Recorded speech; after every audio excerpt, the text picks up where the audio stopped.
Hey guys, welcome to another of these little 5-minute practice drills. I'm going to run through what I call a chord inventory today, or playing your chords alphabetically. I'm going to presume you know about 12 of them right now. If not, if you're playing your first 5 or 7, you don't really need a 5-minute drill for this.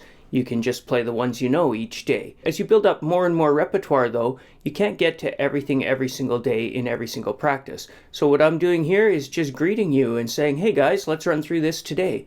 If you like the drill, you can do it daily, or if you find you don't need it every day or you're too busy, then roll it in once a week or so. Just make sure you're keeping all of the chords you do know fresh and available to yourself. The other thing I'd like to make sure you're doing is naming the chords. When we compare chords, you want to make sure you know which ones you're doing. Countless times when I ask someone to play a D or a D7, they'll look at their hand and not remember which is which. They know one of them's a D, or they don't know the difference between E minor and A minor, or E minor and E. Make sure you're memorizing the names as well as what you can do and what shapes they are. So I'm going to run through this in a few different stages. At first, I'm going to presume you don't know your F chord at all or any Bs and skip them. And we'll just go alphabetically through the chords we do know. Let's say we want to do them all as majors first. The reason I want to do it alphabetically is so that you can keep it in your head all the time. You don't have to read them. You just go through the alphabet as you know it. So you'll play an A. Right now, let's say you don't know a B, and all you know for C is this guy. D, E, say you don't know an F yet, and you know this G. So you have a practice on that. Go through that several times, naming the chords as you go. If this is very easy for you, you can actually do each one of these levels with me, and you'll only add up to 5 minutes by the time you're done anyway. So let's go through again and say that you do now know an F major 7, the easier F, and we'll do a fuller C and a fuller G. So you have A, still don't know a B, so we'll do C, D, E, you can get an F major 7, a full G, back to A.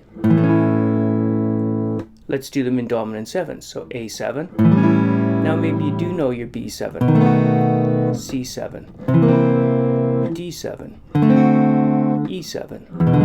We don't know an F7 right away, so let's skip it, and G7.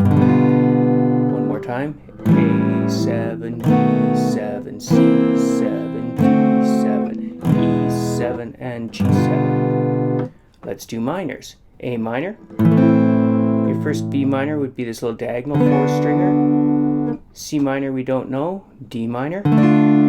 E minor, F minor, and G minor we don't know yet. Let's go through again and say we've built up a B minor though. So you get A minor, B minor, maybe a 4-finger one, or maybe you've developed a bar. Once you know the bar, you know C minor because you can move it up.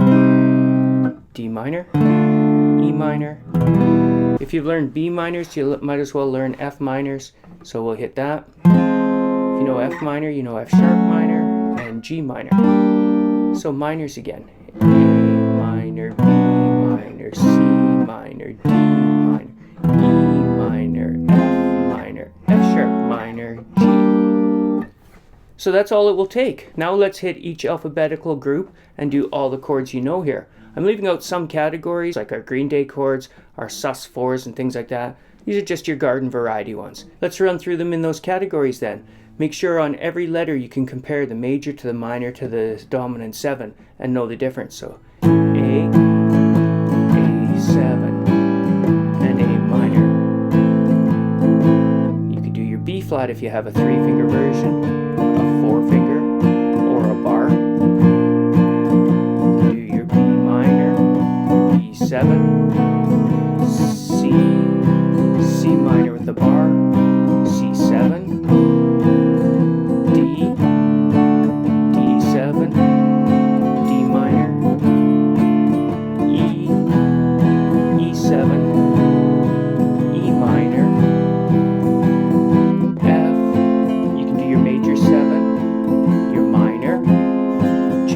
sharp minor, your G, G7, even a G minor, and just back to A to finish.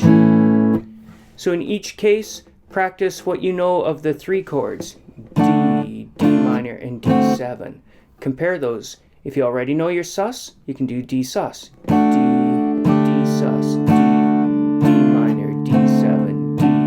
sus2.